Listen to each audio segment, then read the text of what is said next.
This is Bradley Grunner of A Male Space, and today I'm here with Suvaya. And Suvaya has a TikTok channel in which she addresses men's and women's issues. Can you tell us what the name of that channel is? Yeah, it's actually just my name, so it's Sabaya, and it might be Sabaya Fawn, so I go back and forth just depending on whether I can get just Sabaya on its own. But Okay, so what brought you to? We met on X, and I kept on seeing your posts, and we eventually became connected on X. And I was seeing your posts as they relate to men's issues, or what people call intersexual dynamics in the current day. So, what brought you to this topic? great question. I mean, because there's not a whole lot of women in that space, I don't feel like. And what brought me into it is that I've always kind of been interested in male issues. Growing up, I was highly ADHD, so I kind of suffered some of the same fate as my male counterparts in school. It doesn't make it very easy to make female friends when you kind of, when you have those kinds of issues and you're kind of getting in trouble quite a bit. Later, I became a teacher and I was able to see some of the issues firsthand that really divide the male and female population. And it starts a lot younger than I think a lot of people realize. But I only started speaking out about a year ago. I have a teenage son and I have a preteen daughter. And so I could really see the issues starting to affect their generations, especially if you looked into it. Gen Z is having terrible luck when it comes to dating, marriage, having children. And so the birth rates are dropping off the map, marriage rates are dropping off the map. It's one of those things that their generations are going to be heavily impacted by these things. And so about a year ago, and it'll be a year in September, I started my TikTok channel and I really started to speak out about men's issues because I just don't feel like there are a whole lot of people that are listening at this point. I think maybe it's getting a little bit better, but I feel like not that men need women to speak up for them, but I do feel like with feminism being the way that it is and women being so hard to kind of get through to on these issues, I do feel like it may take a lot of women speaking up about these things and getting other women to really listen and realize what they're doing and what's happening. So Well, that's very good that you are addressing this as a woman because, as you know, I've been addressing much of what Dr. Stephen Baskerville has been saying about this issue and the marriage strike and the decreasing birth rate. Is that the way that this is going to work is men and women working together.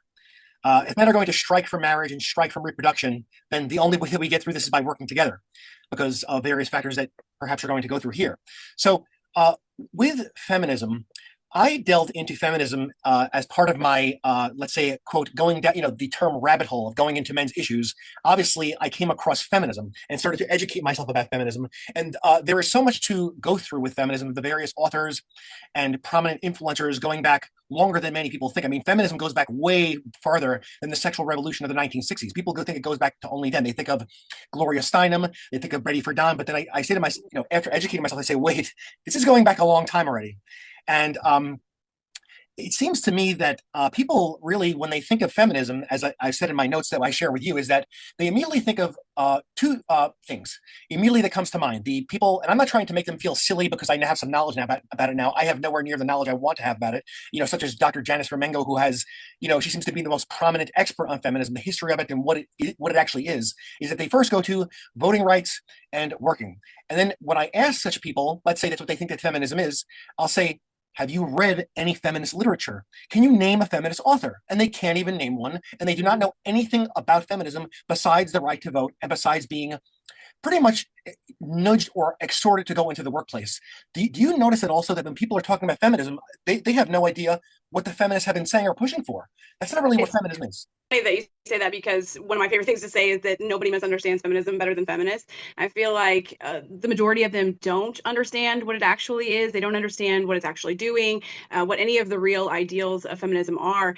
And they get stuck on, like, just like you said, equality. It's all about equality, or it's all about I just don't want to lose my right to vote. Yeah, you should be thanking a feminist that you're online and able to even speak out on these issues. And those are kind of silly things to say because and feminists hate me when I point this out, but feminists really didn't give us those rights. If men hadn't decided that we were correct on some of these things, we Yes. would still not have those rights. So really, we owe men a debt of gratitude for the rights that we do have. And I think a lot of feminists get offended by that, but again, that's kind of just the MO of feminists, is to be offended by certain things even if they are truthful. And so that makes things very hard to talk about. It makes discussions very difficult, and it makes getting to the bottom of these issues almost impossible because you have that very visceral reaction out of a lot of not even just feminists, but out of women in general, because of the way that we're, kind of programmed, if you will, over time to feel like we're being jilted by certain things. And so if men say something, I'm sure you've noticed it in your own life, women will automatically react, even if they don't really understand why they're reacting in that certain way. And I think that's one of the things that kind of brought it to my attention because I've never been a feminist, but even I have fallen prey to these things because, again, it starts very early. It starts early on in school. Then you also have societal impacts. And so you really are kind of programmed into a certain mindset by the time you're an adult. And, I would find myself kind of getting upset with my fiance, and I'm a little bit different than a lot of women just in the way that I have had ADHD my entire life. I have always been one of those kind of analytical children. Well, if you know any analytical children, that is, I guess.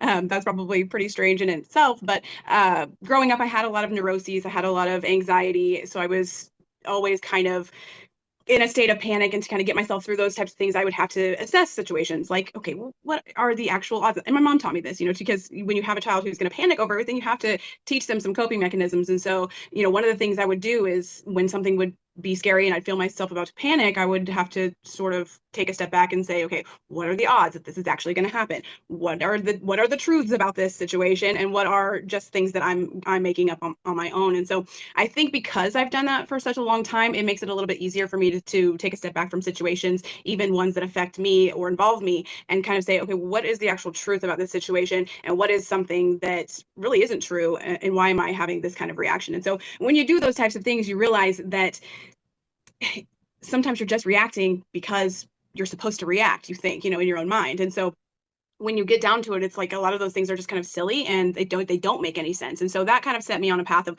trying to figure out, well, why do we think these certain things? Why is this the way that we're all kind of taught?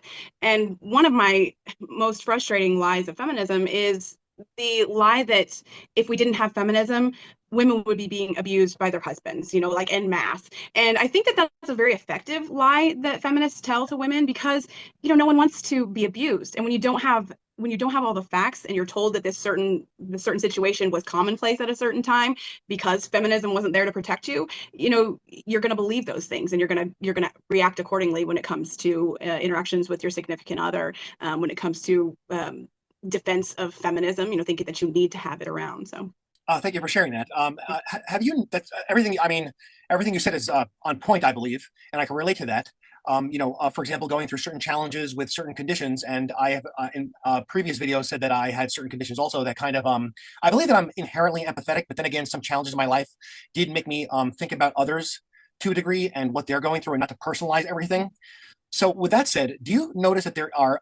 Well, first of all, I want to say this is that there were social changes that were already taking place for women to be elevated in society, for example, being educated or having the right to vote, and also throughout European society going back many, many, many years, even in pagan societies before Christianity, women were held in high regard.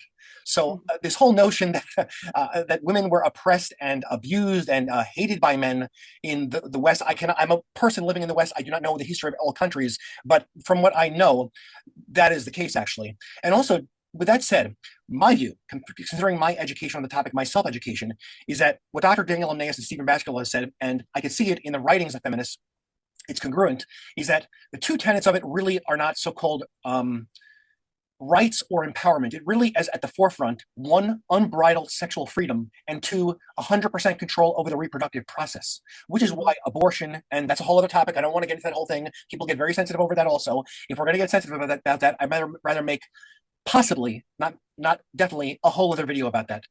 Probably not going to. However, that's what I understand about feminism, whether we are going to have abortion or not. That's the two tenets.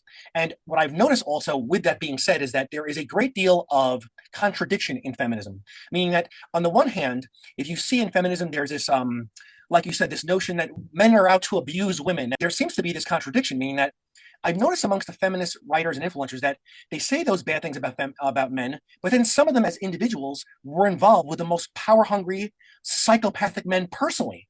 Like they think this way about men, but the men that they do like are not good men. And I'm not saying that to virtue signal, saying I'm a saint or something, but pretty much speaking, most of the men that they are around are very power hungry, and not nice men. And there's even, I'm not going to mention names because I'm not into spreading drama and e-beefs and hostility online. Even if you see on X where you and I were conversing and met, that even the so-called rad femmes there, when they let's say list or post a photograph of a man that they're attracted to, some of them will say, "Look, he's evil. Look at that wicked Mm. smile."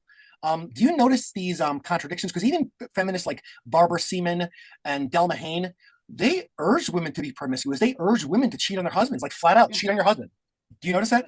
I have. I really haven't. And it's interesting to one of the things that a book that I read, which was Rachel Wilson. I'm sure you probably are familiar with her husband, Yes. Andrew Wilson. You're probably even familiar with her, maybe. But they make appearances on the Whatever podcast here and there. And she wrote a book called Occult Feminism, and it's interesting to me because it delves into some of the historical links of feminism.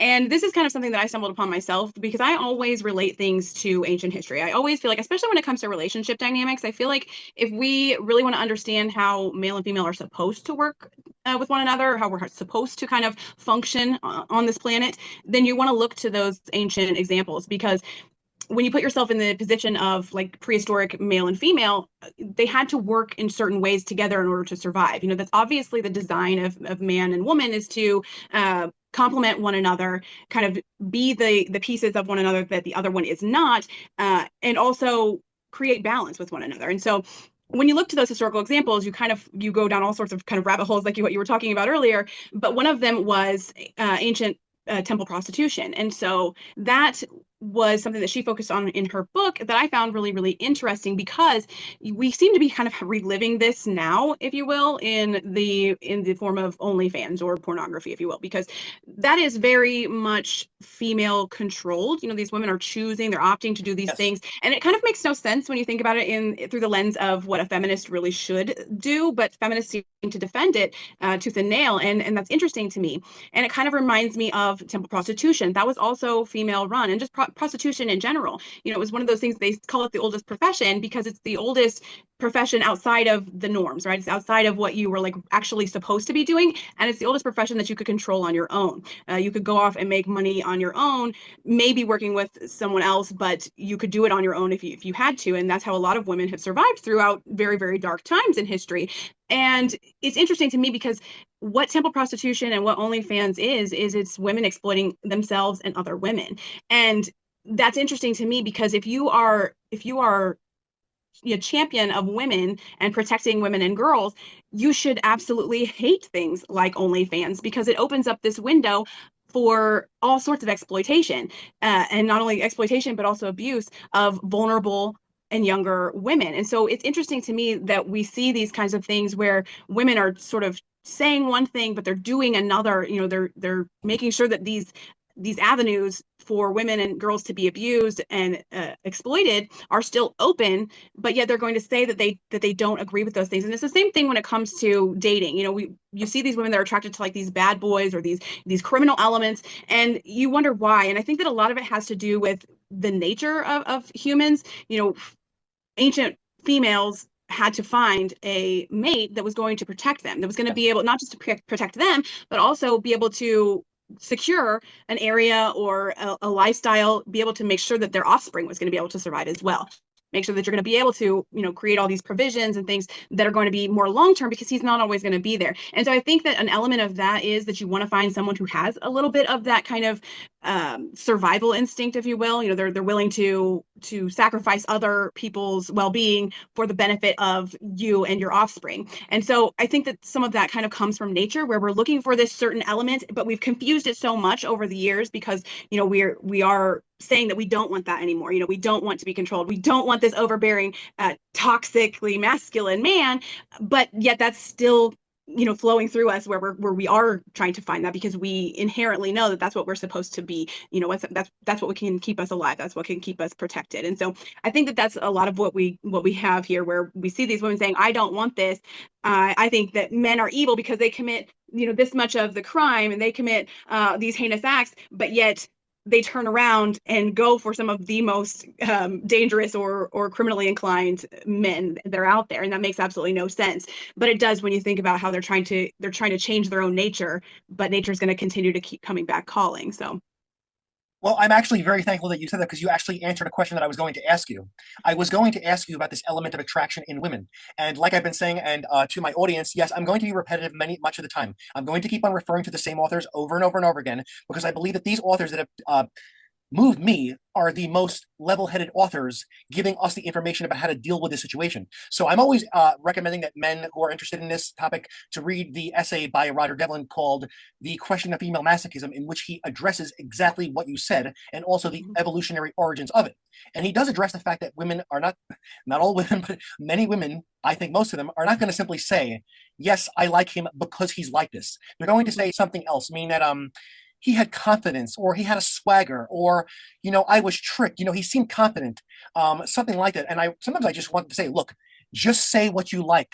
Just say it already. You don't have to be embarrassed around me or other men. The cat's out of the bag. The toothpaste is out of the tube. We all know this already. Why do you keep on hiding this? Just say. I'm not going to say all women, but just say you like mean men, deviant men, brutal men, criminal men, whatever, antisocial, whatever, or psychopathic. You can just say this already at this point. And even other men say this. I even see some of the conversations online that I've had in certain forums that I've been on, even some of the bodybuilding forums that have like off topics, and that sex is such a popular topic these days. Mating, dating, marriage, sex, and some of the men will even say, "No, it's really that it's the confidence. You could be not one of those guys that have the confidence, but they go for those guys because they have the confidence." I go, no, no, no, no. Women understand the difference between this. They understand who is actually like that. What do you think of that? I mean, women know what they want, right? I mean, can't we just say this? I think that women definitely seem to understand because, like you said, they're saying one thing, but they're doing another. So clearly, they understand what they're actually interested in, what they actually want.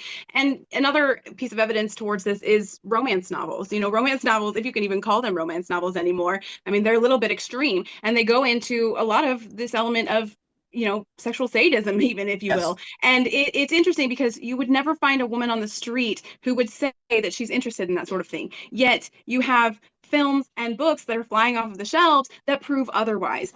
And so it's interesting to me because I think that a part of this is because of women's propensity to conform. We know what other people want to hear as well. And so we know that society as a whole is going to kind of shame those types of behaviors. And so you're not going to come out right out and say, "Oh, I like him because he's a total deviant," because that other people are going to judge you for that. And that's not one of the things that's protected by feminism. There are certain deviant behaviors that are protected by feminism that you can say, "Oh, I like this because," or "I'm interested in this because," but that's not one of them. And I think it kind of goes back to the whole men are the enemy sort of thing, where you can't say that you're scared of men. You can't say that you're in fear for all these things and have all these protections in place and privileges in place if you admit that you actually like men who are like that. So it's one of those things where it's a kind of a catch-22 where, and this is throughout feminism, there is no way to be a feminist, if you ask me, and not be completely delusional or just, it's like Schrodinger's feminist, where you are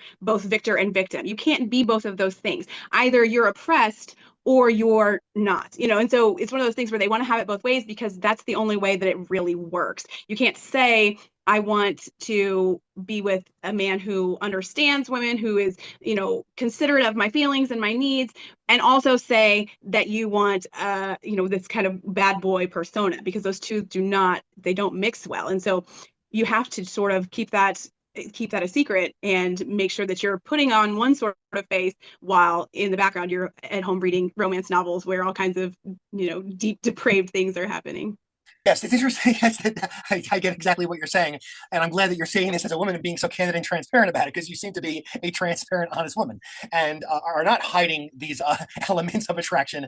And also, even if you look at the covers of this romance novel, the woman is usually in a subservient position. I mean, you'll see a warrior. You will see even on some of the covers a Bigfoot like. I'm talking about a creature here, like a Bigfoot or like a Minotaur or like a centaur, like monsters carrying women around. And this is not that doesn't depict equality in that cover. That depicts subservience, submission, ownership. So it's really interesting. And anybody can go to Amazon.com and search for these novels and see the covers, or something. I remember seeing one novel called "The Billionaire," I believe, and it wasn't a picture of a nice man. It was picture, it was what I'm talking about. That's the theme. So now that I would like to go on to further our talk about feminism, I have my outline here. Okay, so have now. What do you think? Now you see, we even went to this actually, and sometimes when I'm doing this and trying to follow my outline, the flow of the conversation forces not forces. I will go kind of around this because it leads into other topics that I wanted to address later, but I'll address them now or what comes to my head. So, um, even you and I came back to what women are attracted to, and obviously, I want to say this to be honest that not everybody has to be a criminal or a bad guy to have a wife and kids. Because I'm not sitting in a cell myself, and I have two children and a wife. None of my friends are like that. But we're just talking about a general trend here. Do you think that being on X, and I've noticed this also, and I've been asking my other interviews about this, other guests on my channel so far, is that there seems to be this and this obsession is very common in the X spaces. And have you been in any of the X spaces, people discussing these topics? I host some X spaces, but I have kind of a humble following on X, so I don't have a whole lot of people that get in there. I've tried to listen in on a few other X spaces that deal with these kind of topics, but it seems like, sometimes they get all over the place. They don't really stick to the topic. And so, I'll end up leaving before very much gets done. So I haven't been in a whole lot of them that deal with these issues, but So, being that I've only been in a few of them and sometimes listen, I'm just curious what's out there on different forms of social media, whether it be YouTube, Instagram, what people are saying, and what they really want to say because they cannot say all their thoughts. These are topics that you really can't have a casual conversation about with your family and friends or at a bar somewhere. But people are using the internet to exchange ideas on these topics that are very pressing towards us. The topics generally go to even what you and I are discussing here, besides feminism. It goes right to sexual attraction. And it's this obsession. Sometimes I've been in some of these spaces, and it goes right to the analysis of female attraction. Dating. How do women really like height? Is it really status? Is it really money? Is it this? I was dating this woman and this happened. This woman this woman that. And it comes to completely, as I've said to my other guests on my show, is that it becomes just simply a big uh, bitch and moan fest, whining and whining and whining and yammering and whining and whining, and actually putting much of it is also centered around putting down women. That the woman is like this and the woman is like that, and again, this over analysis of what attracts women. Now, I think that this is not normal. For example, I'm what they would call a Zennial, somewhere in between Gen X and Millennial. And people did not analyze attraction back then. You simply got out of your house and you went somewhere. And because people socialize a lot outdoors, you simply went to the park, you went to other social events, parties, etc., and there were women there, and that was it. And a man would ask out a woman, and if they got along, maybe they would form this so-called relationship. And I'm always going to put relationship in quotes here, and I will tell you why later, or sooner or later, is or let's say they went on to be married. No analysis, no obsession. Do you think there's a reason why there's this obsession right now? Because I think the obsession comes from the the lack of attraction between the sexes or the difficulty to find mates these days, to me, is a symptom of a broken society. We shouldn't have this much analysis. To me, this is a symptom of a broken and atomized society in which people are simply not getting together through normal means anymore. What do you think? I definitely agree with you. I think that a lot of it has to do with, I mean, we're a very visual society these days. We go online, a lot of dating is happening online, and so it's a lot of what you see at first glance. And I was actually discussing this the other day with someone where there was this whole phenomenon where women weren't seeing men that they were attracted to, and it led to this whole idea of the chopped man epidemic, or whatever you want to call it, where they're saying that either men just aren't trying to look attractive or men are getting increasingly less attractive.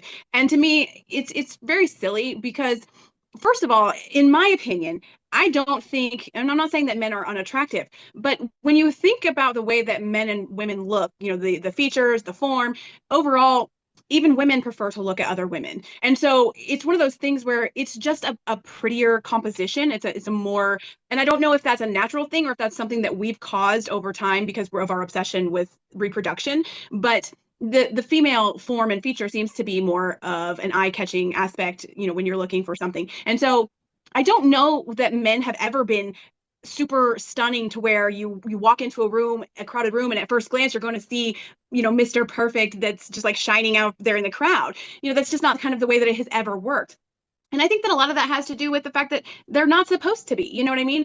We're created for different functions and features. And so men are created with strength. They have strength and agility and stamina, whereas women, we're not going to be able to get a mate by being the strongest or by being the most capable of creating provisions. We're going to get a mate by being the one that you notice in the crowd, or the one that you are just attracted to at first glance. And so I think part of it is because they're not built to be they're not built to be attracting a mate by their stunning beauty. They're meant to be attracting a mate by this is what I'm able to do. And women are just the opposite. And I think that we've got these things confused. Like, we forget that we're not a modern creature. We're an ancient creature. And so those things that are roadmaps that are built in within us are going to still be there, and they're still going to be guiding us. And we can't just pretend like things are not the way that they are. And so I think that it's interesting because we have this whole phenomenon where people are going online and seeing a picture and swiping and swiping and swiping,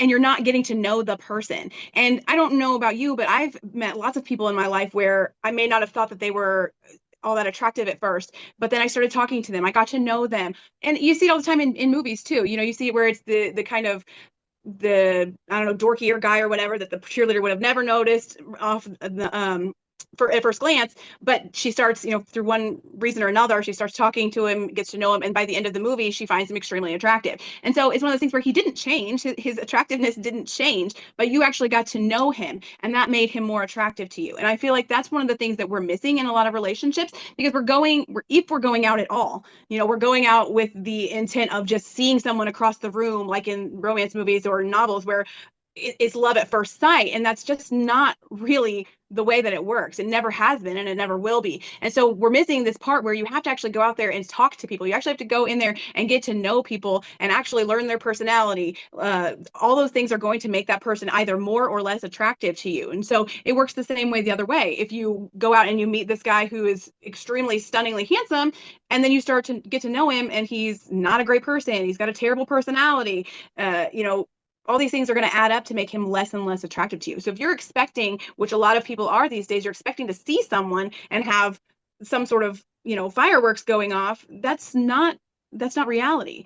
That's one of those things where you're going to end up misled probably 99% of the time, because you're not doing things properly. You're not going in with the idea that this is a human being and not a picture. And so all these elements are going to add up to making that person either the right one for you or the wrong one for you. And so it's just one of those things where we've gotten so far off of what we're actually supposed to be doing. We're just not interacting with people anymore.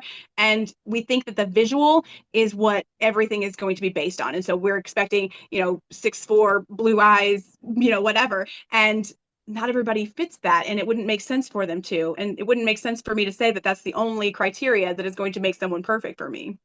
Think that you have everything.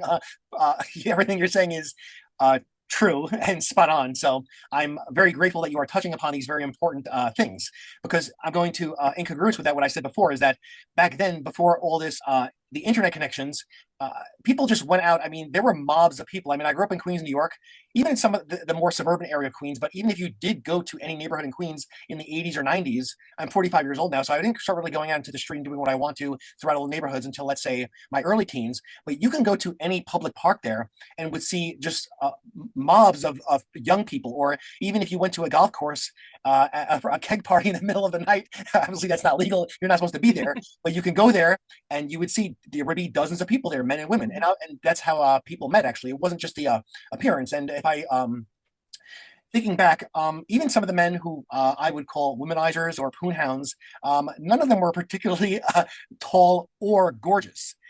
Because to me, again, I don't like to go into the analysis too much, but to me, the status is the most important, actually. Or if you look at men who, let's say, have a girlfriend or wife, it really is the social adjustment. They are socially savvy. I don't think that looks is everything. I don't think it ever was, like you said, actually. It's more status, the ability to accrue resources, and also it is a social cloud as well. So with that said, I'm going to go over here. Now, what is your opinion of the red pill space? Because to me, the red pill space, okay, it's good that, let me back up for a moment. I want to touch this before I go on, is that you said something about this fantasy with the immediate attraction and the bells and whistles going off, and these neurochemicals going wild and hormones boiling, and you're going to see this person, and it's going to be what people online are going by. Peter Wright, Paul Elam, Shah are talking about the romantic model, and how the romantic model will usually fail someone. And I believe the romantic model is actually one of the reasons. There are several reasons for the high divorce rate, but I do believe the romantic model is one of them, because as Paul Elam said, that if it's going to just be, these fireworks going off and chemicals and hormones boiling, that when those feelings go away after the honeymoon phase, then what else is there? I mean, I believe that there should be, let's say, there should be, I think, attraction. When I've discussed arranged marriage, I don't mean a stiffly arranged marriage where here's a stranger and you have to marry him. And people when they think of arranged marriage, that's what they think of. They think of you're going to be paired off with a guy that you can't stand or you're totally not attracted to, and you must marry him and stay with him for life. That's not what I'm talking about, and we'll get to that actually. Is that well, what do you think of that? I mean, there has to be there has to be an attraction, but I think that people these days are not thinking about practicality. I mean, when I think about marriage, I've said before, and I'm going to be, it's a very serious topic here. I don't look at marriage as the union of just two people. It is a sexual union and also an economic union. So there's the practical and the attraction. So when people are looking for mates, I mean, do they really think like, what is this person besides the attractive qualities? What is the practicality here? Could this person educate the children? Does this person know how to have some practical skills around home? What is the job? What is the salary of this woman? Who are her parents? What is this? Where does she come from? Where does he come from? I think that these are all important, and people, I believe, are ignoring that these days. What do you think? I agree with you. I think, and I talked to a number of people. This is actually one of my favorite topics when it comes to relationships, because one of the most probably most beautiful and most well-adjusted and loving couples that I've ever met in my entire life were actually from an arranged marriage. Yes. They were Punjabi, and a lot of people when they think of arranged marriages, they think of just like what you said, where you're stuck with this person, you've been sold off to them, and you just have to live with a lifetime of regret and disappointment. And I don't think that that's realistic at all. In fact, I think that that's something that we're almost missing in this day and age. And this is one of the things that really drew me to Shaw's channel and the idea of the dowry and this return to sort of ancient wisdom when it comes to relationships, because relationships didn't used to be, like you said with Paul Elam and Peter Wright, the romantic model is what we're going with now. We meet someone, we get the butterflies, and then we're in it, right? And then we make it work from there. And that's really not the way that it ever worked before. And I think that people misunderstand the importance of having, sorry, the During your point, importance of having your family involved in your future, your family involved in your relationship, because now we're trying to pick people based on what we feel or what we think. And we're disregarding the whole idea that if someone else was invested, had a vested interest in my well-being and my future, and they could help me make this selection based on other criteria that I'm maybe not thinking about, like my father or my brother or both, I would probably end up in a much more successful relationship, because they're not going to get you into a relationship where you're going to be miserable. The whole idea is to find someone who's going to take care of you, find someone who is going to be able to build a family and build a future with you. And so we're missing that now because we have people just trying to do this on their own, and there's a lot of things that maybe my father or my brothers might think about that I'm not thinking about. And so I think that we would have ended up in much more successful relationships had we still had these kinds of things in place. And so I think that's a really interesting thing that you brought up, because to me, maybe not arranged marriages, but definitely having family involvement and family support in the relationship or in finding that person for you. I mean, we used to have it to where even not that long ago, it was the typical proposal was to go and ask your father for your hand.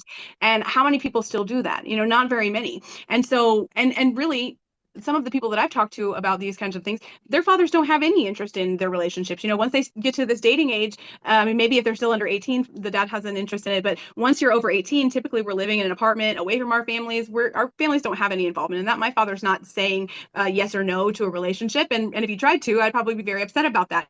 So, we've moved away from this whole idea of family interest and parents having a real vested interest in their futures. And it's one of those things that I would really like to see a return to.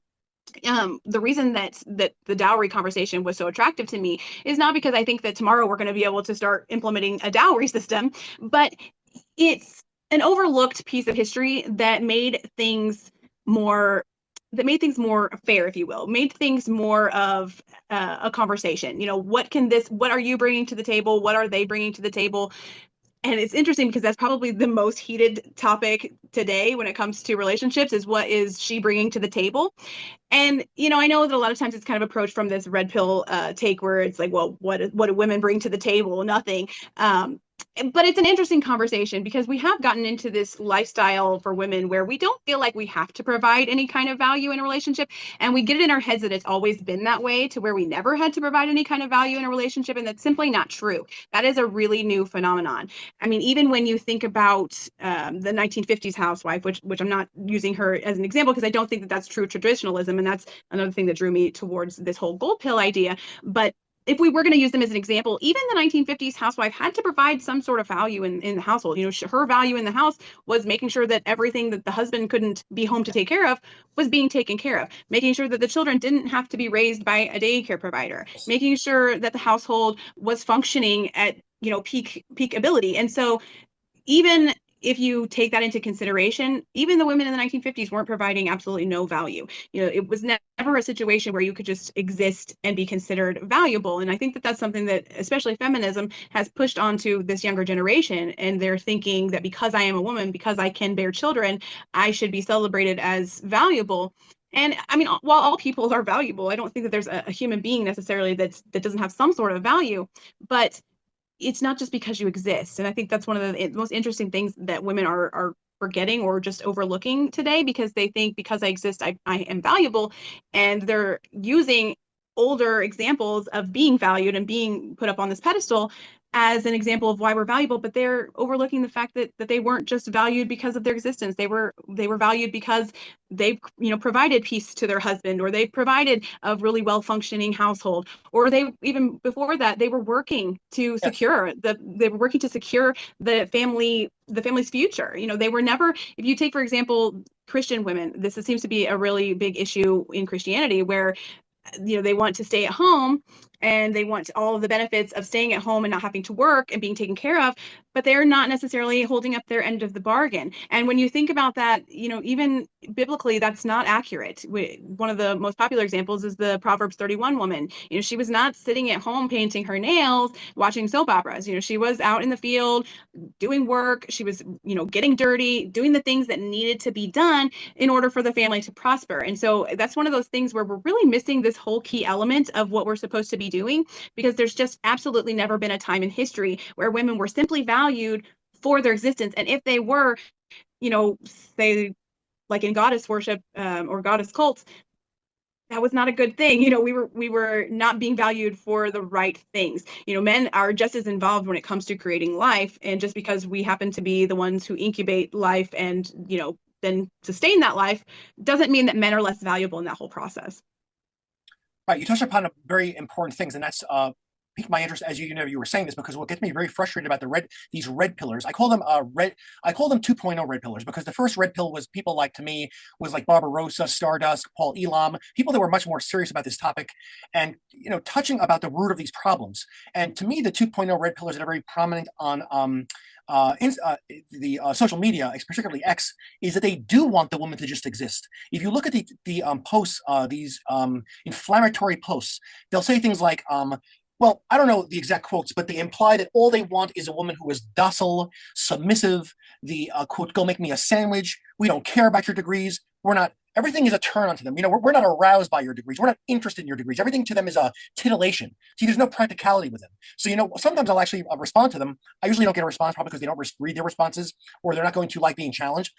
I've said to them before, if you're not concerned with this woman's degree in this day and age, you better be concerned with what degree she has. And by the way, I'm not doing this for like virtue signaling. Not every woman has this quote underwater basket weaving degree. If you're a man of, let's say, any status, I'm middle class, or higher status, you should be thinking what this woman did in her academic career. There are women who are surgeons now. Maybe women cannot do things with requiring the upper body strength of a man, but there are professions now where the woman can perform the job as well as a man can. So these are actually serious concerns when you get paired up with someone, especially with the way that the legal system works now also. And you and I both know that women were toiling in the field. Women didn't know how to fire shotguns, didn't know how to protect themselves to it, maybe not as with the strength of a man, but they have this image of this woman being this dainty woman, again, with the sourdough bread. Everything towards the TradCon world is sourdough bread. And like we've said, that was not, if we're going to be traditional, that's not tradition. Now, why do you think that when people, because I had this challenge also, is that why do you think when people do bring up, they do mention the family involvement. For example, in the online spaces that I've, let's say, contributed to with my posts, if I say, no, there should be male um, approval of suitors. Well, we can't even call them suitors now. They call them pickup artists, seducers, whatever the hell people call now. You're dating this guy. Why do you think that they oppose this? Do you think that they oppose this because they don't want to look bad by saying, no, I have authority with him who comes across, who speaks to my wife and who speaks to my teenage daughter? Do they not want to seem domineering? Have feminists put such fear in them that they don't want to seem like they're, they don't want to be looked upon in a bad way? Or is it that they don't want the fun to end? Because we all know that if we did have this male authority, this sleeping around and casual sex is going to end. Do you think that it's really because a lot of the men want the fun to keep up? Because if there was a time, and I've said this before, and this is actually truth, where we call them Chads and Tyrones now. And I'm going to say this whether people like it or not. Back in the day, Chad and Tyrone were not worshipped in the way that they are now. Men were not wishing, can I be Chad or Tyrone? I'd love to be Chad or Tyrone. I would have all these women. Back then, they were called Cads, and serious Mhm. penalties were paid to them, including lynching, including their employment removed, including legal sanctions. So, do you think that they just don't want the fun to end? Because even though they should be thinking of the protection of their daughter, they know that their fun's going to end if we have, let's say, a more normal society. What do you think? Yeah, I think that it definitely has an element of that. I think that there are definitely certain men who that's the very reason that they don't want to be given back that authority. And I think that for a lot of men, they just because of the way that feminism kind of took control, the reason that a lot of people don't think about feminism pre 1960 is because that's when it really became inundated in society. That's when they really kind of took control of a lot of social projects and a lot of our mindset when it comes to being a society. And I think that women have raised children, both boys and girls, to think that they don't want men to be too overbearing when it comes to women. And so you have these generations of, and I'm sure, you and I are part of these generations where our mothers raised us in a certain way to where they didn't want men to be insensitive. And so because of that, they kind of taught their sons. And of course, we also have that's when we start to see a lot of rise in divorce, a lot of rise in single motherhood. And so all these things kind of contribute to men not thinking that authority is necessarily a good thing.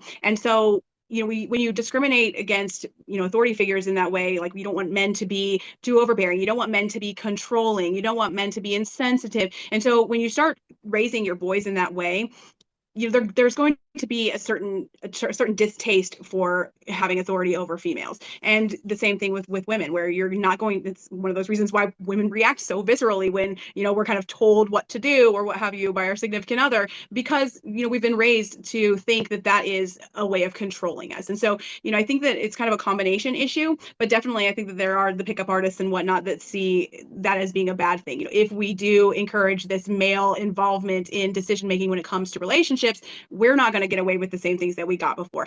Whereas back in like the 1950s, you always saw the dad with the shotgun on they're waiting for her to get home from her date because he wanted to ensure, what are your intentions with my daughter? And you just don't see a lot of that anymore. And I think that it's just a combination issue where feminists have said, we don't need that protection. We don't need you to control us.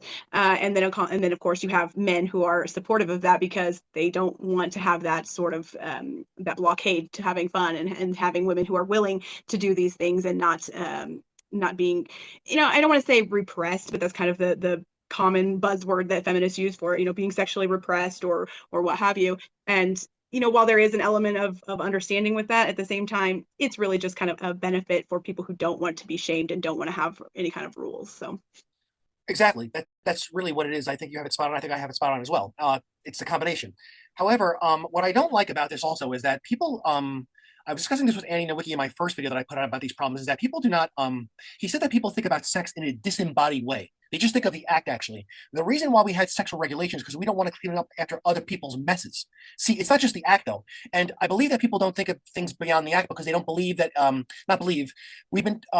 It's been drilled into us. Sex is only for pleasure and thrills and fun, which it is actually. We do like sex, but we never want to think of the aspect that this is where babies come from, and this is why it's so serious. And also, my belief, and I will not give any details here. I think you know what I'm alluding to, and it's a very serious. They were very serious issues. That if you do open up the floodgates to where any man can talk to our daughters, that a degree of abuse, actual abuse, not the feminist view, term of abuse, real abuse of very young females. I'm not going to call them women, get into very dangerous Mhm. and even criminal situations. So my view is that as a man, I really don't care if a red pillar says anything mean about me. I really don't give a crap, actually. But they never think of what can happen. They don't go to that level of if you get deviant men around your family members, that something very bad can happen. And I also know of cases in which these things did happen. So, what do you think of that? Do you think that they are incapable of seeing beyond this? That you're just going to end the fun when they're not thinking about what I'm talking about here. Yeah, I think it's one of those situations where they don't want to see what's out there. They don't want to see the forest. They'd rather just kind of see the trees that are right in front of them. And again, this is another thing where if we had more family involvement, if we had more of those older sort of moral ramifications where you were going to be shamed if you behaved in this certain way, or you were going to be stigmatized if you behaved in this certain way, I think that we would have a lot less of this type of Yes, behavior. And it's one of those things where if you do see women being abused and exploited because yes, there are not these safety nets in place where they used to have them. If my father and my brother were heavily involved in my success in my relationship and my husband started abusing me, or he became a drunkard, yeah, or all these things, he's going to first be shamed, and then he's going to be beat up, or he's going to be yeah, taken out of town. So it's one of those things where if we really think about these things logically, if I were being abused by my husband, the whole town would know about it and he yes, was not going to get away with it. But yet it's one of those things that feminists like to say as if it were the truth, but yet there's not any evidence of it. And it's funny to me because we see how women used to write diaries, they wrote letters home, they were even writing books, even though feminists love to say that we weren't able to read and write. That's absolutely untrue. And so is all the evidence that women were being abused? They would have put those types of things in their diaries. They would have put those types of things in letters home to their families. And there just simply isn't any of that. And if there was, feminists would love to see it because they would be highlighting it every single day. It just simply doesn't exist. But because there's no evidence of the contrary, they can say whatever they want. And one of my favorite things to bring up, not that it's a positive thing, but it's interesting because feminists love to say that women were treated like property, women were treated like less than human, but yet the Titanic is a great example of the fact that women have been being pedestalized for much longer than what feminists try to act like. And men, it didn't matter what your status was. One of the richest men in the world was on the Titanic and drowned. Boys as young as 9 and 10 were not let onto lifeboats because they were men. And it was women and children only. And so the fact that only 17% of men survived that tragedy, and I'm sure some of them would have probably been shamed for getting onto those lifeboats if they did. That just proves to me that that's really just a bunch of garbage. There really is no truth to that fact because clearly women were seen as very, very important if they were the ones who were getting onto those lifeboats, because you didn't even have to have children in order to get on the lifeboats. If you were a woman of any age, you could get on the lifeboats. And there was I want to say over 75% of women survived that tragedy. And the majority of the ones who didn't were in the lower classes. And so that to me proves that women were clearly always considered valuable as far as being mothers and being, life givers.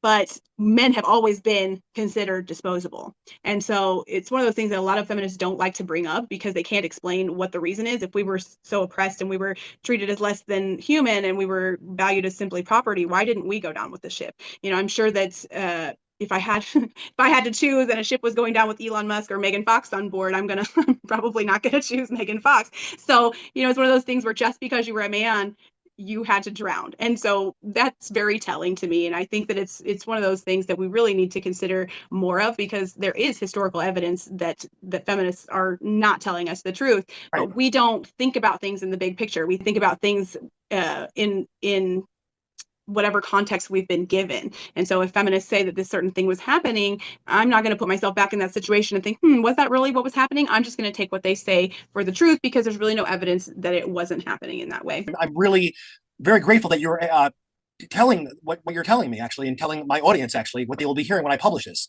These are very important things. And now, another thing, that being that you're continuing with feminism, is that you see, like we said before, with the element of women wanting dangerous men for probably evolutionary reasons that we're not going to remove, whether it's, let's say, a criminal, or even just men who are of high status, or men that are very assertive and also socially adjusted. Perhaps, let's just use the word popular, because that could be attractive as well. Because that probably, look, I'm not an evolutionary psychologist, but being popular probably does give someone a hint that this guy has his life together or has resources or has something that people want or like or respect. Mhm. Now, being that we're talking about feminism, is that now the feminists want equality, but at the same time, like they want those strong men, they also want men who are higher status, but women are have already acquired higher status. Now, you would think to yourself, if women want equality, well, feminists want equality, right? Wouldn't they pair up with a man who is earning the same as them? But no, what these women want, like most women want, and I do not blame women for wanting this because I don't really think there's something inherently wrong with hypergamy in itself. Just the way that I don't think it's wrong for men to be attracted to pretty faces and curves. It's the same kind of thing. You're not going to get us out of this, right? So and that's what we leverage our attraction with. The man uses his status, and the woman, they pay attention to their looks and other things, like we're saying. Also, the well, traditionally speaking, other things besides looks, but it seems to be the looks went. We're going out of control with the look, as you said. So, what are men going to do now if we have this equality in the workplace, but we cannot expect all these men to raise their status over here to get mates? This is going to be impossible. But you see, they want the equality. They talk about the equality, but then when it comes to their personal life, they want a man who provides even more than they do. Is this another contradiction? I absolutely think it is a contradiction. It's funny. I look at these things and I'm always like, how did this come about? Because they say equality and women just kind of go with that. And it's funny because any feminist or anyone who subscribes to feminist ideology that you ask, or that you even try to have a conversation with, they always revert to it's just about equality. It's about equality.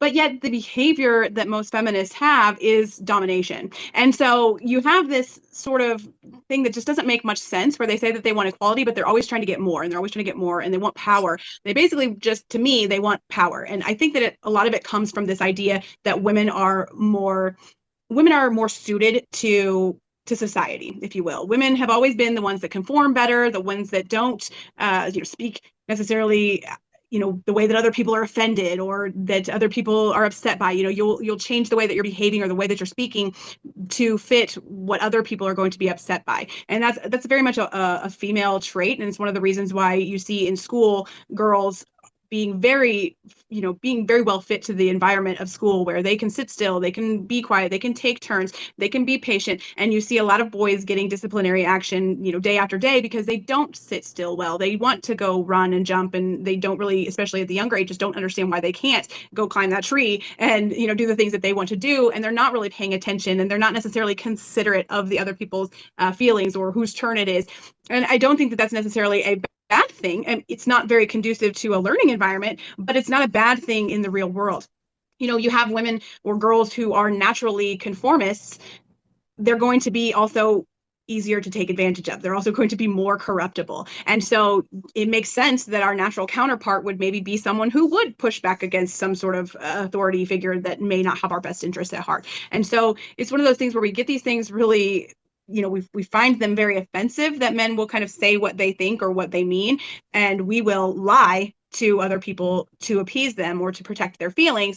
And that's not necessarily a good thing, but we get it in our heads at a very young age that women are more respectful, women are more, or females are more patient, we're more understanding, we're more responsible, and men are, or boys are, more out of control. They're less trustworthy. They're the ones you kind of have to keep your eye on. And so we get these things in our head at a really, really young age, and it continues to be pushed year after year after year, where okay, well, that's because men are irresponsible, that's because men are childish, that's because men. And so those things are really solidified in our minds, that we're just better at being in society, we're better at running things, we're better at doing what's best for the whole everybody. And that's really not the truth at all. It's just this false idea that we're given over years and years of being in an unnatural environment like school or workplace, and we get these things in our head that are completely false. It's not really a good thing to lie to somebody else just to make them feel better. It's not really a good thing to conform without asking questions. And those are things that women are just kind of naturally, they're just naturally inclined to do, whereas men are naturally inclined to be like, no, why would I do that? I'm not going to do that. No, are you crazy? You should definitely lose weight because you're going to die at a young age. These are the things that men are willing to say to people, they're willing to do, and women get it in their heads that that's a bad thing. And so we want to make sure that feminists want to make sure that we're always the ones in charge, that we're the ones who have the most power, because if we let men have more power than us, or more provision, then they're going to they're going to take advantage of that, and we're going to be, back in the kitchens and back in the slave role, if you will.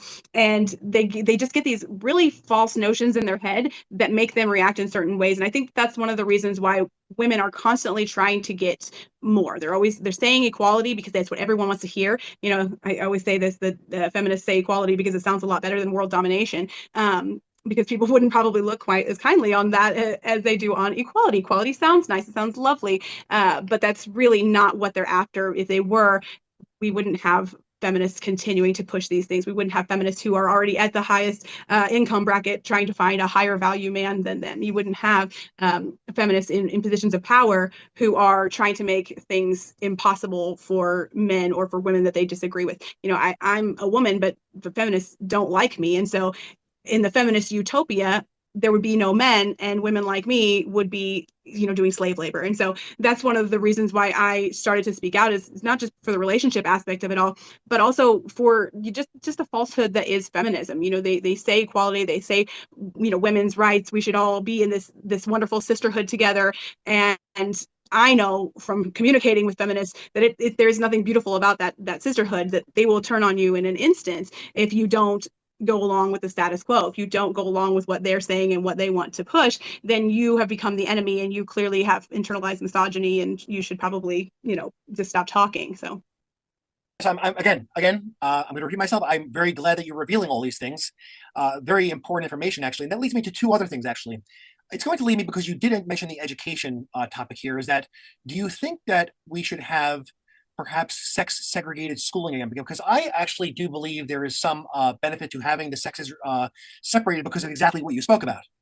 I do think that, and also I believe that it creates, considering the environment that I grew up in, let's say we call it the latchkey era of the early 90s, where these kind of restrictions on what people do, and there's no supervision, like we're talking about, no family involvement of who goes with who, kind of like this unbridled free-for-all, where much of even the classroom setting, or let's say even the lunch break or other recreational time, becomes this display, becomes this obsession with the men trying to get the women, and everybody competing against each other, and the men becoming obsessed with the women. And that's what I experienced when I was going to school, actually. But considering that we have different learning styles and different cognitive dispositions, I mean, would it be beneficial if we just did it an old-fashioned way, where we segregated the sexes in education? And also, what I've noticed, and I want to throw this in there, though, is that we've become so obsessed with sexual politics. And I have the book by Stephen Baskerville here, actually called The New Politics of Sex, with a very, very revealing book, is that we've become so obsessed with this that even that the mention of a man being a teacher to young men, they immediately start making, what kind of accusation they start making. So even men who want to be benevolent and to raise the next generation of men, they get called all kinds of names that I don't even want to say here, because I'm going to be on YouTube. I mean, this is very unfair, to think that just because a man wants to educate and transmit culture to a new generation of boys, that he has to be called such a slanderous term. Sometimes it's just an assumption, or even a false accusation of that. This obsession with sexual relations does not even allow us to finally move on. And as we've seen in especially on these posts, that is not only men who are offenders that I don't even want to think about. There are many women who are teaching children who are guilty of the same, actually in some cases flat out guilty, not just an accusation or allegation. So that's a moot point, because it's not only one sex who does these kind of serious transgressions. What do you think of that? Yeah, I think that as far as educating boys and girls separately, I think that would be a phenomenal idea. I've read a lot of different research that shows that when boys and girls are educated separately, that they do have much better outcomes. And so it's one of those things where, too, I think that part of the problem, and I don't want to just kind of demean women all the time, because I am a woman, and I think that women are great. I think that we just have gotten to this point where we're all a bunch of programmed fembots that think one way because that's how we've been kind of taught to think.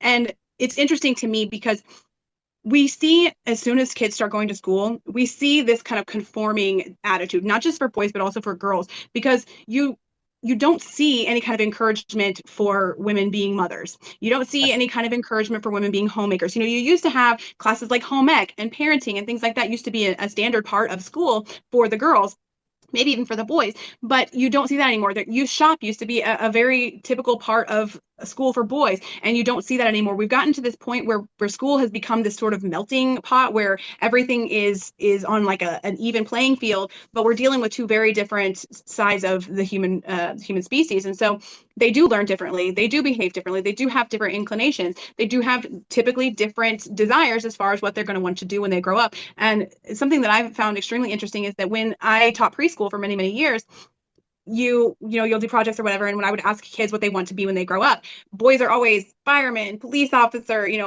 some kind of helpful career, and women or girls, I'm sorry, are always, almost always, they want to be mommy, they want to be a mommy. And so, but then you're kind of like, well, okay, but what else do you want to be? Because that's not a career, that's not something that you can put down as what you want to be when you grow up. I would always put that, but that in the future that that's not going to be encouraged. And it's funny to me because we always see where it's like, okay, now you need to pick your career, and women aren't necessarily naturally inclined towards career if they're going to have children. Yes, they're going to do some sort of work, they're going to do some sort of supportive role as far as the household goes, but I'm a firm believer that once you do have children, your children shouldn't be being raised by somebody else. And that's the problem that we get into a lot of times with the way that we teach children nowadays. We teach them that they're going to go to college, they're going to get a career, and we really don't focus any on what type of family or what type Yeah. of legacy they're going to build for their family.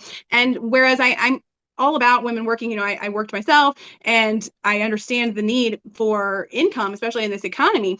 But at the same time, we see that girls really do desire, they really do have that internal, want to be a nurturing, mothering type of figure. And so we're crushing that very early on in these kids. We're saying, oh, but you can't do that. Well, yeah, I know, mommy, but what do you want to? What job do you want to have? And so we're kind of programming them in this way to make them feel like they are the same.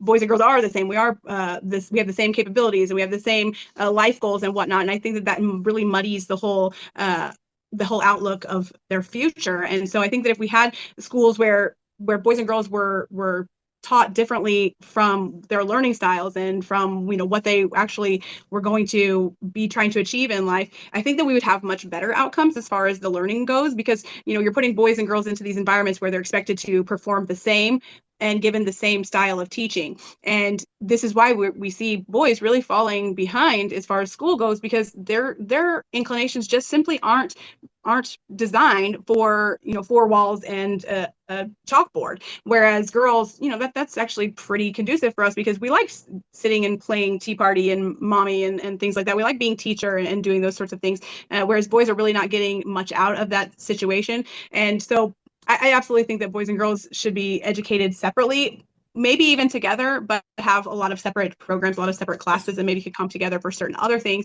But it really does just encourage this idea that boys and girls are the same, and we really just are not. We absolutely are not. We have very different inclinations from the very beginning, and trying to say that we are the same it's a very, very unfair tactic, and it's really not helping anyone, honestly. And I'm so sorry, I don't remember That's what the fine. second part of your question was. No, you are answering. I'm gonna flow with something else actually. If you're done, if you're done, I'll say something. But if you're not done, you can go on. I'm not going to interrupt you. Yeah. I just was, there was another part of what you were saying there that I was going to hit on. I don't think that I did, but that's okay. No, you did actually. And Okay. what I want to say, and I'll segue into another question. And I'm going longer than intended, but you're saying so many important things here. I do have time. Do you have a little more time? Yeah, I'm fine. Okay, so now that we're talking about education, I don't want to get myself too thrown off here. And one thing I want to go over that I do not want to forget is that as far as the sexual education going in school, what I remember from the 90s of sexual education was simply, I think it was only two things. No one get pregnant and use a condom or birth control. I mean, nothing else was mentioned. Nothing about marriage, nothing. I mean, there was some education about, let's say, menstrual cycles and what goes on with the body, but nothing into the future. It was just simply, don't get pregnant, be careful. Don't get pregnant, be careful. That's all there is. Or, don't catch an STD, so to speak. But all these other practical things here, what is a marriage like? What are the sexual dynamics? I mean, maybe some things that we're discussing here are a little too over the head of, let's say, a young, I don't know, teenager. But, I would like to tell my son when he's 18, maybe even earlier, maybe 16, this is the deal here. Everything in that, in the videos that I'm archiving here on YouTube when he's grown up, I'm saying that you should know this stuff. Even if some of it, let's say, excuse me, maybe it could be a little bit of a vulgar nature sometimes. People need to be aware of these things. People need to be aware of who they're dealing with, the nature of one another, even, let's say, even the less desirable impulses that we have, to really find a mate and make a nice life for yourself with a partner that suits you. So I think the sexual education is abominable. Well, we homeschool. We're part of a homeschooling co-op, so we'll be able to fashion things in the way that we want to when it comes to this sort of health and sexual education. Actually, aside from the other subjects.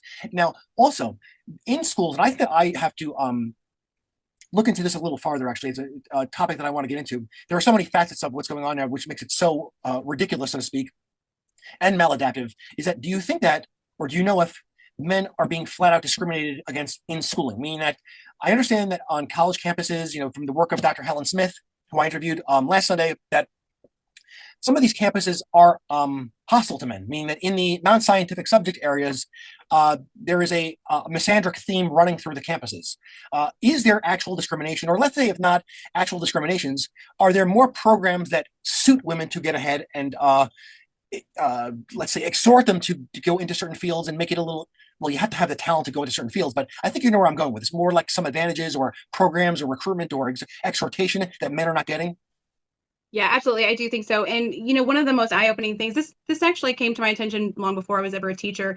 And I had noticed over the years, again, I was just a really analytical child. I kind of paid attention to things in the way that teachers behaved and whatnot. And one of the things that made me want to become a teacher was noticing how teachers treated boys. And so I don't want to say that they were purposely mean to them, and I don't even know if they really understood that they were doing it, but you would see where teachers would often be very hard on the boys for absolutely no reason. And I thought to myself that they just didn't understand the inclinations of boys, that they just didn't understand the way that boys learn or the way that the environment affected boys. And so when I got to college, I realized that they do actually understand all those things. They know these things very, very well. They understand that there are very different learning styles. They understand that boys have very different inclinations to girls. They understand all of these things very well, but they don't implement anything differently. They in early childhood they try to a little bit in like the preschool ages, but from very, very early kindergarten on, the expectation is set to where it doesn't matter what your learning style is. It doesn't really matter if this is going to put you if this is going to put you behind the girls and the girls ahead of the boys. I don't know if that's done on purpose or done just because this is the way we know how to teach and this is just what we're going to continue to do. But they are aware of the fact that there are better learning styles for boys, that there are better learning environments for boys, but they don't implement any of those because it would mean that they would have to separate boys and girls in teaching. They would have to separate them. And I think that because the teaching industry is majority female, and I will tell you from personal experience, it is very much radical feminists that teach and who are running administrations for education. It is very much why we have a lot of woke ideology in schools today, because from the top to the bottom, it is really inundated with radical feminism. And part of the problem is that teachers like me who don't subscribe to that sort of mindset and who don't agree with those things, we get nowhere, because you can try all that you want to say, hey, maybe we should look at these things, maybe we should change some of the things that we're doing, and you're not going to get a bit of assistance from anyone as far as implementing those things. And so you're going to just have to continue doing as you're doing. And I think that part of it is because they don't want to admit that boys and girls are different. They don't want to admit that girls do have a behavior style and inclinations that are more conducive to the learning environment that we've set up, and boys don't. They would rather just see girls getting ahead and boys falling behind and say, well, it's because, boys don't know how to behave and boys don't know how to sit still. Rather than saying that we know that already and we know why, and we do have ways that we could teach them better. So and as far as what you were saying earlier, I'm sorry, I remembered what you had said. You were talking about male teachers having kind of a stigma about them when they do try to go in and teach and become educators. And we're seeing a lot of, there's just no male teachers anymore. And I think part of it is, again, because radical feminism is kind of the name of the game. And if you're not on board with that, then you're not going to get very far. But it's also, we like to, like you were saying, they put this label on men. Oh, well, you must be, you must like young girls or something. That's why you're in it. But what we've seen throughout tons of examples of not even just history, but modern history, where when women are put in a position of power, they tend to prey on those who are weaker than them much more often than men do. And that's one of the reasons why patriarchal societies tend to work better than matriarchal societies, because patriarchal societies, men tend to be more benevolent. Men tend to be more about keeping the tribe alive versus the single person alive. And females don't tend to be that way. We are kind of wired for manipulation and self-preservation versus preservation of the entire tribe. And so I think that's why you see a lot more mothers are abusive to their children. Even though they'll show you those statistics that say, oh, but this percentage of children are abused by males.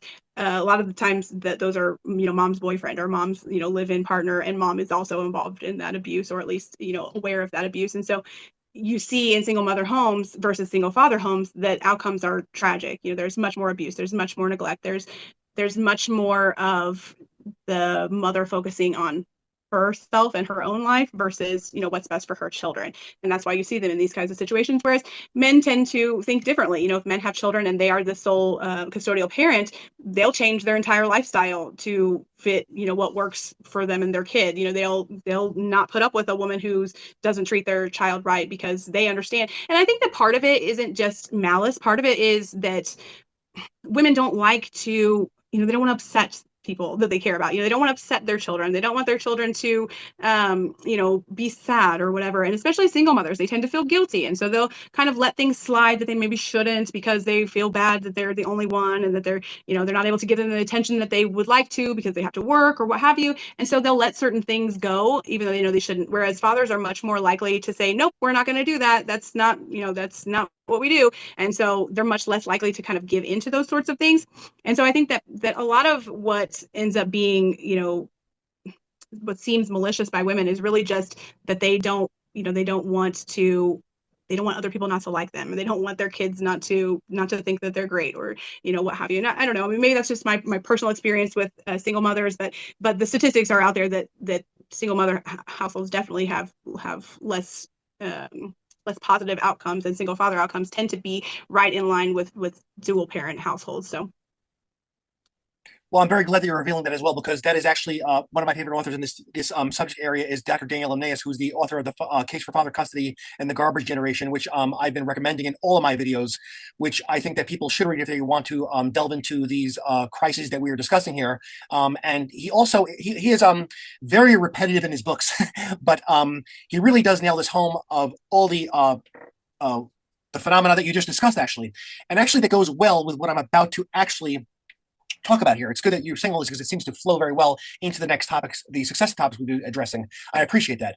So this actually goes into the topic of sexual freedom, meaning that it goes into the so-called, what we vulgarly and the crude talk now of so-called body count. Now, to me, the sexual freedom is what causes this kind of chaos, actually. The sexual freedom and the willingness to leave husbands, to leave partners, this goes in line with the sexual freedom. Because people will say things like, for example, when they talk about this body count issue, they look at it in very childish terms, I believe, especially the red pillars, the so-called seducers online, the PUAs, whatever we want to call them. They look at this in very, again, very infantile terms, or either it goes either way. They'll say never to have women that have a so-called high body count. I don't even like that term, by the way. It's very crude and nasty. Or you have others who actually shame men who do not want a woman with a high body count. But you see, my view is this.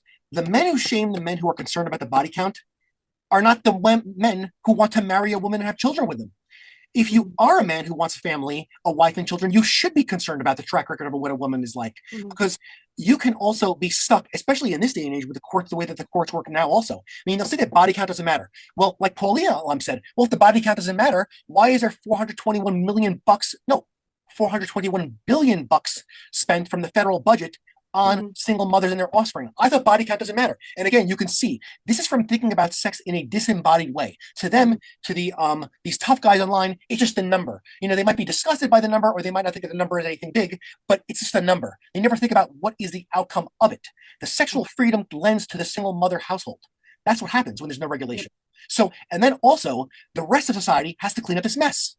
And like we said, when there's no male authority, well, the reason why the men had the shotguns is because they didn't want their grandchildren to have no fathers and for them to clean up the mess. Now, if it happened to me, I don't think it will happen, but you never know.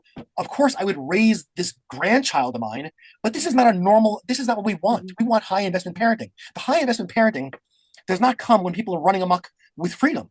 And if you look at it, because I'm from New York City, again, I'm from tree-lined Little Neck. It's a nice suburban area, but there were social pathologies that were in those neighborhoods, even though they were so-called middle class. in which people were practicing the sexual freedom already, and also the divorce regime was already in effect in the early 90s. But I've also worked in Bushwick, I worked in Jamaica, I worked in all the neighborhoods that our favorite rappers mention in their songs. Like, you know, the Run DMC song, The Avenue? My dad owned a store on the Avenue. Two of my jobs were on the Avenue, Jamaica Avenue, actually, right? So if you go to these lower income areas that are filled with public housing, you will see sexually free mothers and all their fatherless offspring. Where are the fathers? Nowhere around. But I thought that body count doesn't matter though. And what about the children have to endure a life without fathers? And we know that the fatherless problem, which is a quarter of households now, lends to, and I do not believe that there's a link anymore. It's not a link or correlated. It causes all these social pathologies from gang membership, teenage pregnancy, criminality, prison sentences, suicide, lack of academic achievement, lack of financial achievement. We can just keep going down the list. Most neurotics, most people in juvenile detention centers, most juveniles in psychiatric centers. We just keep going and going and going. But I thought body count doesn't matter though. And we have the birth control pill, but this problem keeps getting worse. I thought if everybody just takes pills and everybody just gets abortions, these problems would just go away. So in the essay by Roger Devlin called Rotating Polyandry and Its Enforcers, you can see what happens to a man who's not paying attention to this matter, the body count matter. These people think it's a goddamn joke. Now, I'm sorry for getting heated here, though, but that really rubs me the wrong way. I'm going to calm down now and you could go ahead. Yeah, go ahead. Yeah. No, I mean, I completely agree with you. And I think that it's one of those things where we just don't think about things in the bigger picture. We think about them in the immediate, what I want to do and what feels good to me. And, you know, this kind of stuff really did start in the sexual revolution. Again, that's probably why a lot of people have bad feelings towards the feminist wave that started in the 60s, because that is really when they pushed really hard for women to be sexually open and sexually free. And it has led to very disastrous results. And it's one of those things where if you don't know what you're looking at, you could say, well, that has nothing to do with it. You know, that's just means that women aren't repressed anymore. And if you think that women with a high body count, if there's something wrong with that, then you're just an insecure guy, and you're just worried that she's going to remember somebody else that she liked better in bed or whatever, which is ridiculous. You know, it's one of those things that's ridiculous because first of all, I mean, I'm not a virgin, obviously, but I can tell you that when you're with someone that you don't really care about that much, it's much different than when you're with someone that you truly do care about. You know, it's a much different experience. And to say that it's not, to say that sex is just sex is absolutely ridiculous. And so, you know, you have people who are out there thinking that, well, if it doesn't work out with this guy or if he puts any kind of limitations on me, he must just be a controlling, insecure psychopath, and I'll just leave him for somebody else. And so, again, we also have no fault divorce, which I feel like is completely disastrous. I think that that's a cop out. It's an easy way out of a relationship that's not supposed to be easy. You know, relationships are not supposed to be, you know, walk in the park. They're supposed to be work. They're supposed to be, you know, actual effort involved with that. And so if you're going into a relationship thinking, well, if this doesn't work out, I'll just go on to the next guy, it's going to be a disastrous situation. And the fatherless epidemic is horrible. I honestly think it's probably one of the worst things that we have happening in society today, because all the reasons you just said, we have the data, we have the statistics that prove that when kids don't have fathers, both male and female, they have disastrous outcomes. You know, they are much more likely to be incarcerated. They're much more likely to have mental illness. They're much more likely to end up homeless. They're much more likely to run away. They're much more likely to have bad grades. They're much more likely to get involved with drugs. And so all of these things really compound to make a huge issue that we're acting like is not really that big of a deal.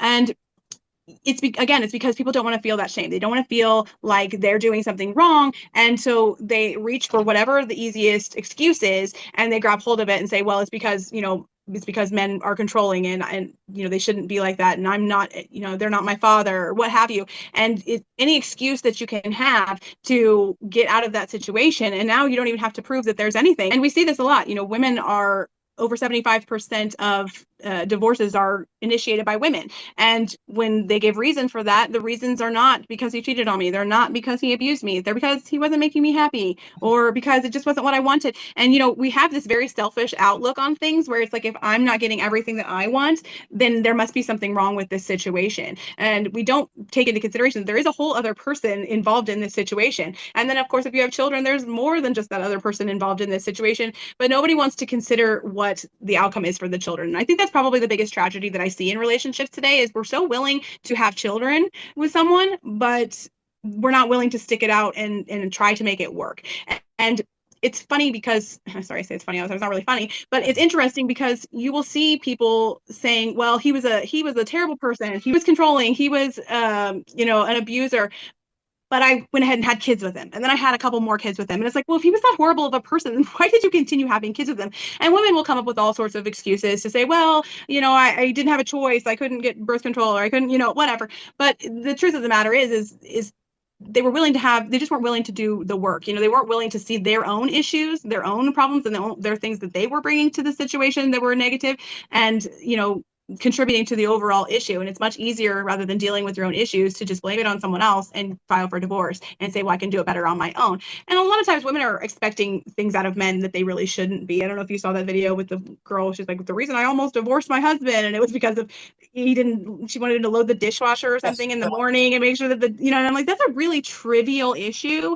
And not only that, but I'm pretty sure she worked from home. She's like, I was late too. He was going to make me late. He was going to be late. That's why I didn't do it. But he was making me late. And that's how little he considered me.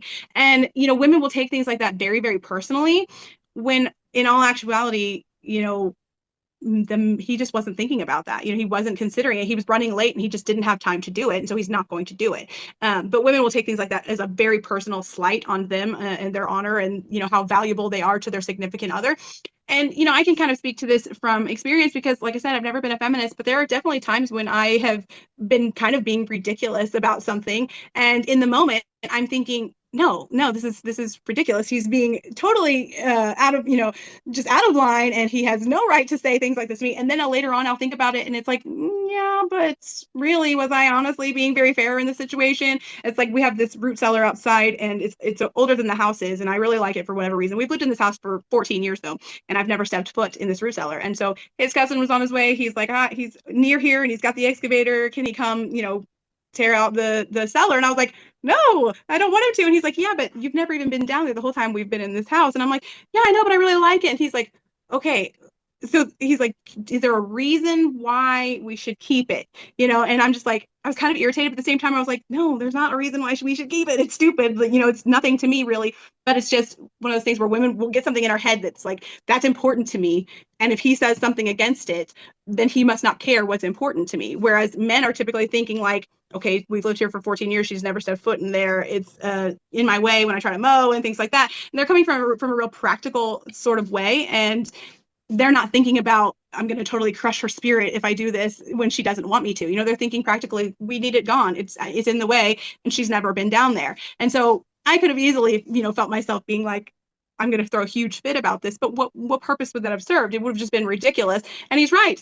I've never been down there. I don't really care about it, or I would have gone down there and done something with it by now in 14 years. But that's just kind of one of those things where naturally women, we get in our heads that if something's important to us, it should be important to him too, even if it makes absolutely no sense. And that's one of the things where I wish most women could kind of take a step back from things like that and see from a different perspective why that's absolutely ridiculous, but a lot of them don't. And so they think these things are really personal to them.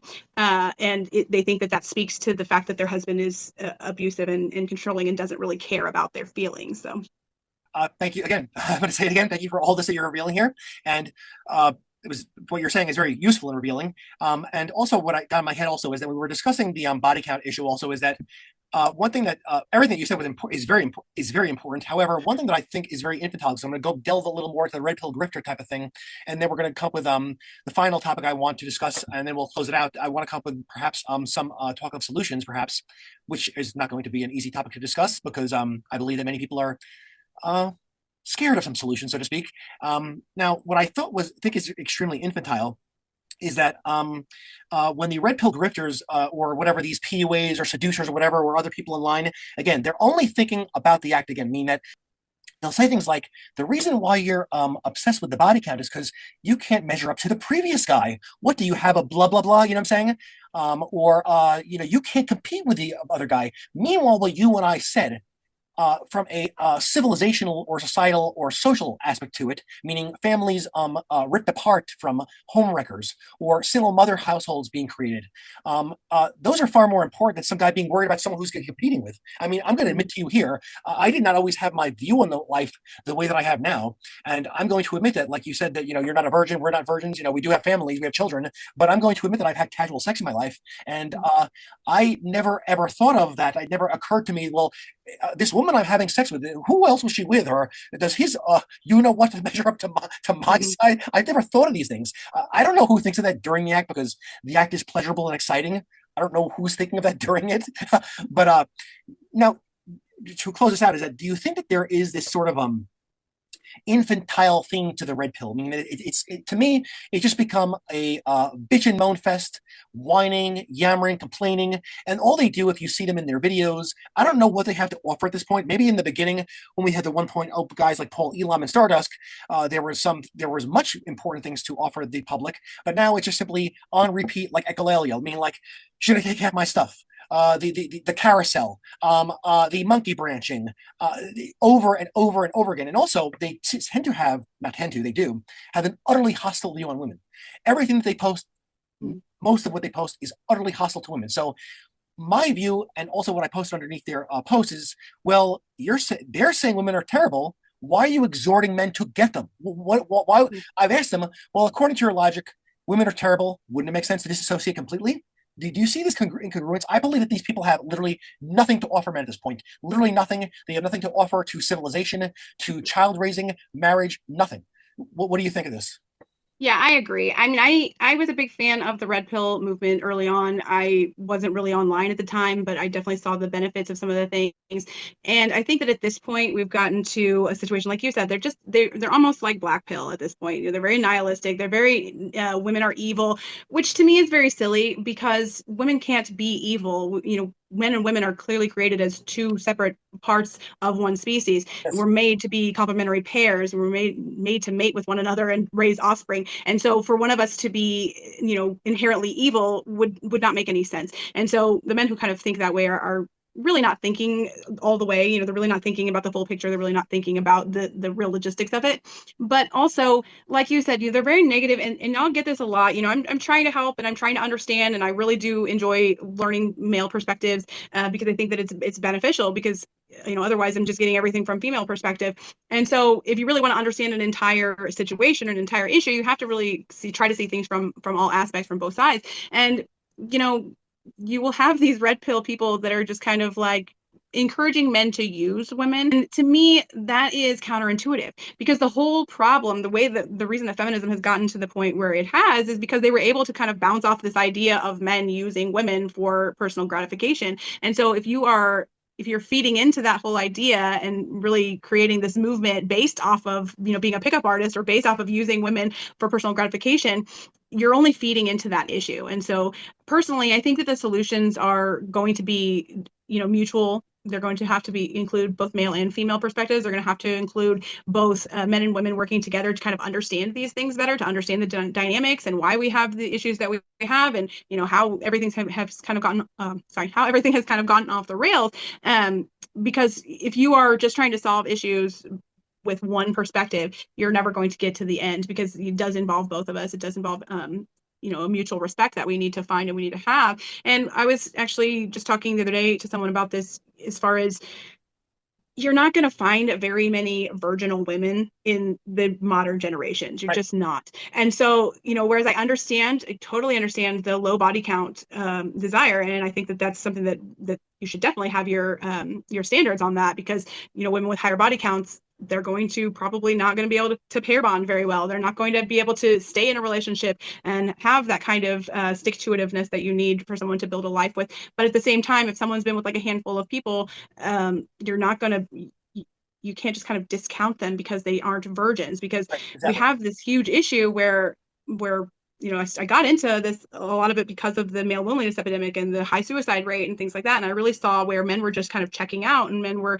saying, this isn't worth it anymore for us. And so, you have to kind of work with the other people to figure out what the issue is and how we're going to solve it. And I don't think that this issue is going to be solved by, virginal women. I think it's going to be solved by normal women who realize that they've made these mistakes, who realize that they have been living a way that is not good for their mental health as well as the future of their possible family, and really trying to kind of counterbalance that, or maybe make up for that, or figure it out. And you have this whole, the way that the red pill community has kind of gone is to just shame women for not having kept their virginity, or shame women for falling into the trap of feminism and sexual liberty, and that's really going to just work against finding solutions and finding answers. So whereas I think that women should definitely have to answer for their past discretions, or indiscretions, I really don't think that that the answer is to use and abuse the women that you do meet. So